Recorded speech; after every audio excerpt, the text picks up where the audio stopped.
Kirkorov is going to be put on trial. Former Crimean prosecutor Poklonskaya has turned to paganism and changed her name.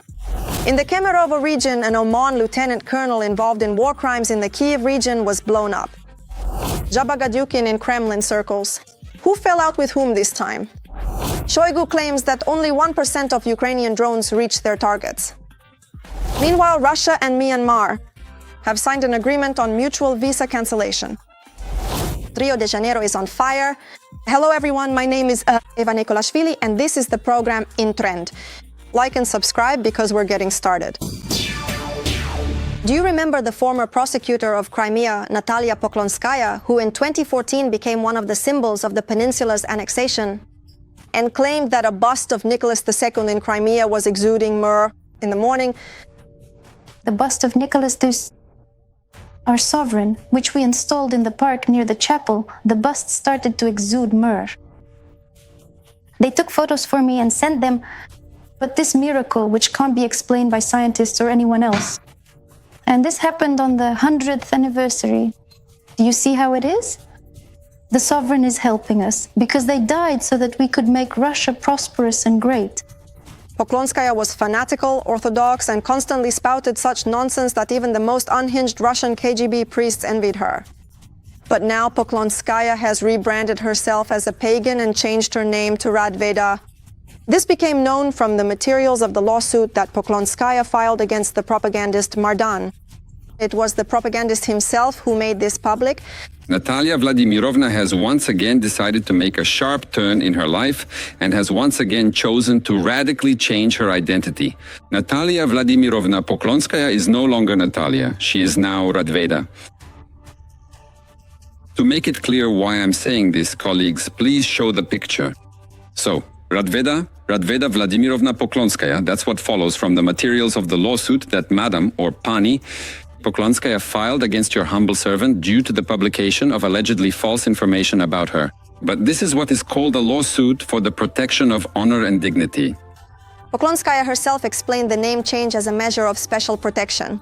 She claims that there have been constant attempts on her life since 2014, and she just wants to protect her own life and her loved ones. This sounds, to say the least, rather silly, considering that her name is already known and her last name hasn't even changed.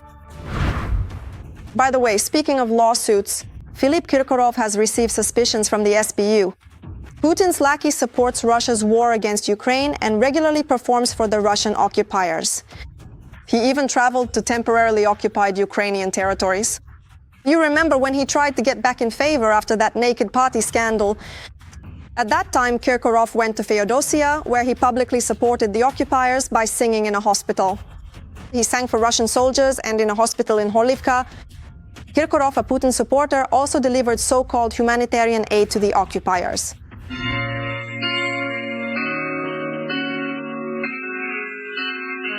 Snow that has melted is water. You only need to know one thing. I will love you forever.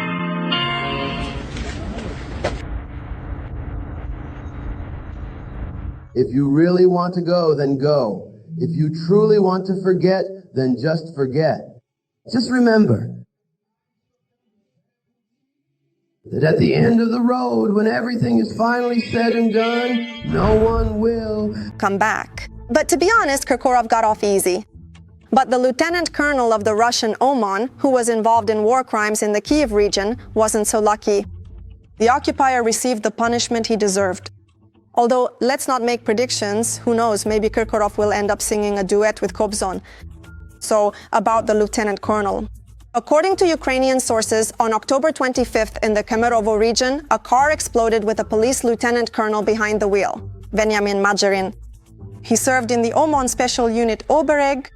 This unit was involved in war crimes during the occupation of parts of the Kyiv region.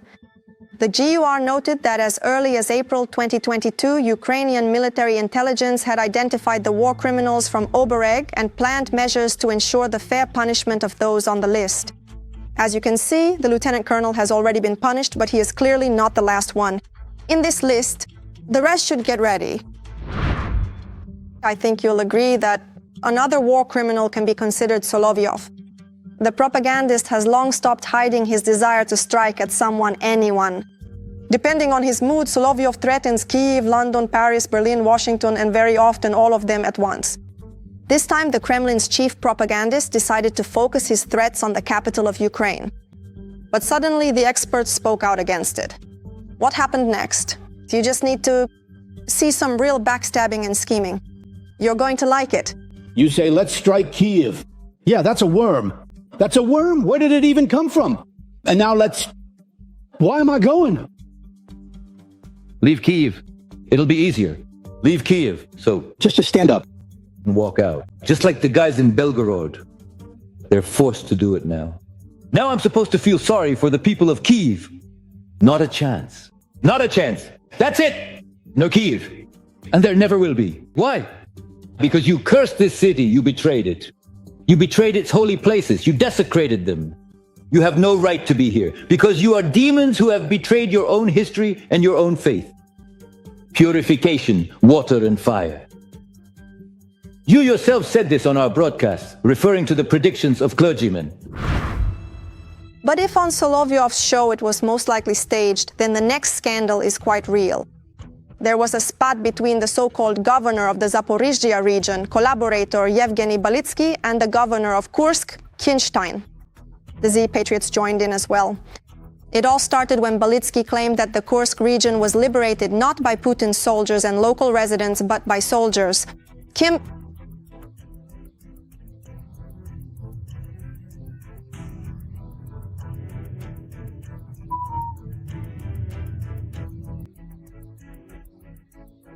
This statement deeply offended Kinstein. He then declared that Balitsky's words were unacceptable and insulted all residents of Kursk. In addition, Kinstein emphasized that public statements by an official can be used against society. The Z channels also got very agitated. Hey, Uncle, are you just messing around throwing stones at Kursk Oblast residents? It's unclear what victories or fronts you're talking about. What achievements does Governor General Balitsky have to judge the people of Kursk? Kursk people, Crimean in Russian, what did they ever do to you, Yevgeny Vitalyevich? What are the elders of Poreknoye guilty of? Were they supposed to go up against leopards with pitchforks? Knock down drones with mops, face rifles with shotguns? I didn't see you with a pitchfork in Zaporizhzhia in 2023. Maybe we just missed each other. Balitsky quickly realized things were getting heated and deleted the video. He also stated that supposedly by Kurshans he meant the former regional leaders whose actions, according to him, led to the enemy entering Russian territory. And probably that would have been the end of it, but then there are also the Kadyrovites. In their opinion, they were the only ones defending the Kursk region. It's just that the armed forces kept passing by them all the time. What do you think? Should we expect statements from the TikTokers, or will Aladdin's slippers stay silent this time? Share your thoughts in the comments and also let us know which countries you're watching this episode from and whether people there support our fight against the Russian occupiers. And don't forget to like this video and subscribe to our channel so you don't miss anything interesting. According to the swamp rules, Balitsky should have been fined for slander. But the thing is, they only punish ordinary Russians there. And I just can't help but share a telling example with you. So, in Bashkortostan, a pensioner was fined for slander. This happened last year, but you'll understand why I'm bringing it up now. The woman was fined because she said about the mayor that a thief should be in jail. The mayor of Salavat is Igor Mironov. He sued the pensioner. She was found guilty of insulting the honor and dignity of the mayor. The total amount of claims against her was 200,000 rubles. And that would have been the end of it, but the pensioner turned out to be a prophet. A year later, the mayor was jailed for theft. He was sentenced to 3 years in prison for abuse of office. The official was scheming with government contracts. And now the pensioner has filed a request to have her case reviewed. Every voice matters. Join our community, support independent journalism and help us bring you the truth from Ukraine. Become a member of Ukraine today. Join us now. Meanwhile, Shoigu decided to reflect on the drone strikes across Russian territory. The Secretary of the Security Council of the Russian Federation stated that less than 1% of drones reach their targets in Russia. If we talk in percentage terms, less than 1% of drones make it through, but less than 1% is still an achievement. On this matter, I can say one thing. All our companies, oil and gas companies, are taking every possible measure to protect their facilities. As far as I understand, the protection is based on the facilities themselves shooting down drones at refineries and plants. I won't dispute Shoigu's words, I'll just talk about drones entering Russian territory and the temporarily occupied territories. Last night, during the night leading into Wednesday, drones launched a massive attack on more than 10 Russian regions. An oil refinery in the Ulyanovsk region with a processing capacity of 30,000 tons of oil per year came under attack. UAVs also attacked the Republic of Mariel, specifically the Mari oil refinery in the village of Tabashino, which accounts for up to 70% of the Republic's foreign economic turnover.